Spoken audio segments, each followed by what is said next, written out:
Yes, I started getting involved in politics in 2014, and that was when I discovered that politics in Rhode Island. But that's when I discovered that my opponent is vocally anti-LGBTQ. He is also openly anti-trans. He was the only person to vote against the conversion therapy ban. And we need to make sure that we have leaders that not only know that trans inclusion is not sexy, trans inclusion is critical to making sure that each and every one of our young people is taken care of in our school systems.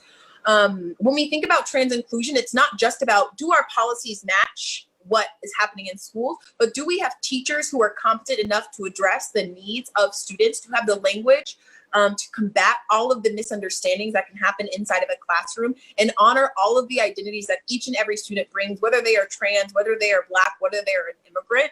Do we have teachers that can honor all of those identities? Do we also have comprehensive age-specific sexual health education so that every single student, no matter what age they are, is getting critical information about human sexuality, development, gender?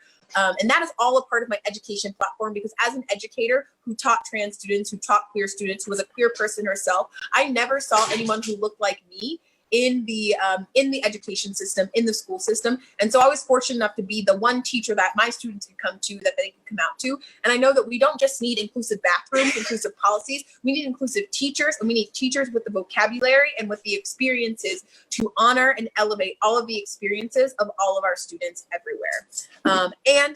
Like Sam said, there is still leadership in the state house that is very vocally opposed to making sure that each and every one of our community's identities are elevated and honored and respected throughout policy. And we are overdue for a change in who is leading and how, because we must always pay attention to who leads and how. And right now it has not been inclusive, and I'm hoping to be that change for District 6.